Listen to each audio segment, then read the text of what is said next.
بسم الله الرحمن الرحیم. د آوټلوک پروګرام ته ښه راغلاست. یو ځل بیا زه محمد فاروق تنوزی ستاسو په خدمت کې. دا چې ډېرو زده کوونکو یو غوښتنه کړې وه چې موږ ته د آوټلوک پروګرام کې ویډیو جوړې کړه، دی کې موږ ستونزه لرو. نو دا ویډیو د ستاسو ټولو لپاره دا د انټروډکشن یوه برخه ده. راځو آوټلوک پروګرام. د آوټلوک پروګرام موږ چې کې دا استعمالو. آوټلوک پروګرام چې دا دغه په انجوګانو کې اکثره ځایونو کې دا یوز کیږي، ځکه چې دې کې موږ کنټرکټ لیست جوړو. په یو وخت کې ډېر کسان ته موږ ایمیل کولی شو. دا رقم ته موږ هغه میټینګ شیانو لپاره پکې وخت ټاکو چې 6 ورځې وروسته یا 10 ورځې وروسته په دغو بجو کې زه میټینګ لرم. دا اپارټمنټ دي، نور ډېر شیان یې هغه تاسو کولی شئ دلته ارینج کړئ پکې آوټلوک پروګرام کې. بیا هغه چې کله وخت راورسېد 15 منټه مخکې تاسو ته یو میسج درکوي چې تاسو اپارټمنټ لرئ، میټینګ لرئ، بورډ اف میټینګ لرئ، دا رقم د کارمندانو سره میټینګ لرئ. او بل چې دا د آوټلوک پروګرام یو ښه والی دا هم ده چې تاسو د آوټلوک پروګرام آفلاین هم یوز کولی شئ.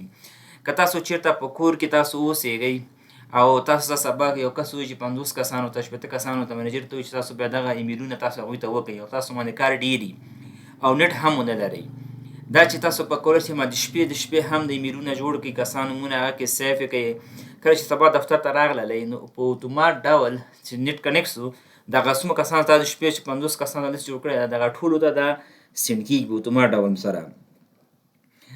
نو دا رقم دا د مختلف شیانو لپاره دا موږ یوز کوو چې دغه موږ راتلونکي درسونو کې دا بیا ووایو.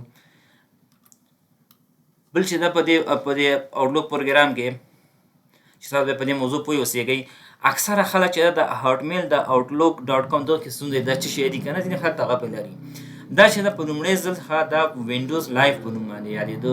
بیا چې دغه کمپنۍ دا وینډوز راجیګه شوله، دا په هغې خرڅ کړه ام اس ان دې کمپنۍ باندې خاص لږ تغیرات پکې راوستل. بیا د دې کمپنۍ نه بیا دا هاټمیل دې کمپنۍ واخیست. دې کمپنۍ چې واخیسته دوی پکې نور هم تغیرات پکې ایډیټ کړل، اضافه یې کړل او مارکیټ کې لانچ کړل. بیا دا هاټمیل کمپنۍ دویم جګ سول، دغه دی په مایکروسافټ کمپنۍ باندې خرڅ کړ چې د آوټلوک په نوم باندې.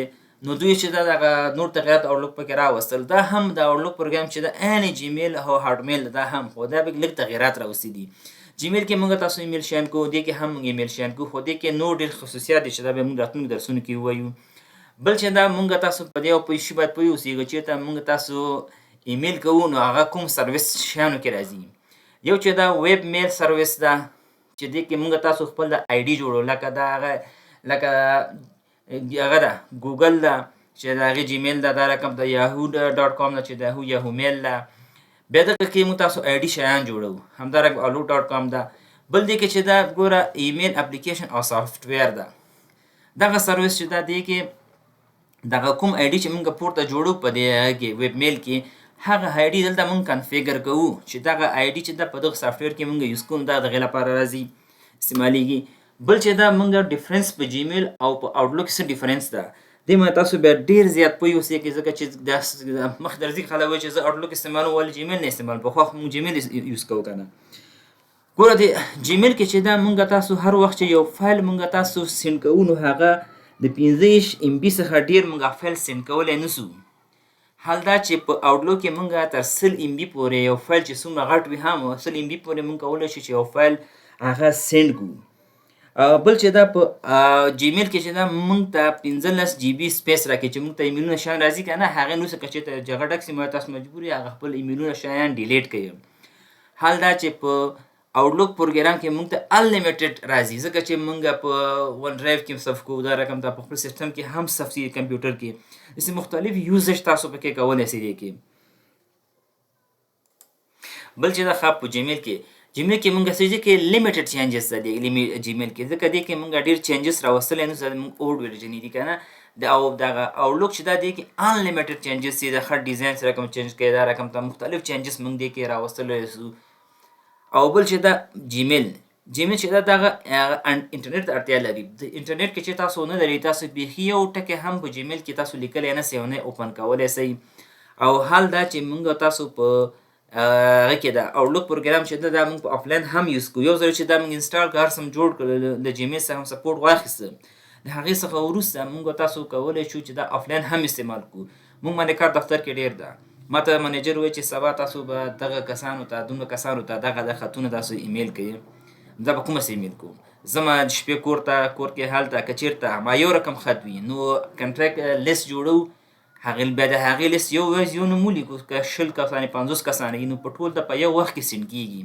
او که چېرته نه خطونه شیانې مختلف وي نو د هغې لپاره کولی سو موږ کور کې یو دانه بیل بیل سیف کړو، هلته ولیکو، ایډیټ کړو، هغې څخه سینډ بټنه هم پرې ووهو. سبا چې دفتر ته راغللو، دفتر کې نیټ لرو، اتومات څنګه چې د انټرنیټ کنیکټ کړو نو دغه فایلونه زموږ څه شی کېږي، دا ټول دا کنیکټ کېږي او دا سینډ کېږي، هغه یو کس ته سینډ کېږي دا. او بل چې دا په دغه آوټلوک پروګرام کې موږ تاسو کولی شو په یو پیج کې یوه پاڼه کې موږ هر څو یو 4 ایمیل هر څو ایمیل یې موږ کولی سو په یو پیج کې کو د آوټلوک موږ هغه کنفیګر کړي هم یو سب پیج کې هم اوپن کولی شو. مثلا څنګه زه راځم ګوره دلته ګوره دلته که چېرې تاسو اوس دلته که چېرته هغه استعمال کړئ جیمیل ته بیل جیمیل ورته بیل هغه لیکئ، هغه به راولي جیمیل. دا رقم دلته تاسو یاهو استعمالوئ نو یاهو به دلته بیل هغه ټایپ اخلئ، یاهو میل ګوره دا رقم ده. او که چېرته موږ آوټلوک یوز کړو، آوټلوک چې دا ګوره دا آوټلوک هم دا یو ټیپ چې دا موږ اوپن کړو نو په همدې یو ټیپ کې موږ کولی سو 4 ایمیل هم په یو دا یو ټیپ کې دا یو پیج کې موږ خلاص کړو او هغه موږ وګورو. نو دا رقم د شیانو کې د آوټلوک پروګرام ډېر یوز کېږي، خصوصا دا په غټو دفاترو کې ډېر یوز کېږي، جوګانو کې ډېر یوز کېږي. نو راتلونکي درسونو کې بالاخص د موږ پریکټیکل کار وکړو. دا یوه لنډه غونې تشریح دي د آوټلوک باره کې. په راتلونکو پروګرامونو کې موږ ډېر زیات په پریکټیکل کار وکړو چې څنګه موږ تاسو کولی شو دغه پروګرام په ښه طریقې سره یوز کړو. نو دا و د نن ورځې درس. باقي په لوی الله پاک سپارم. ښه وخت ولرئ.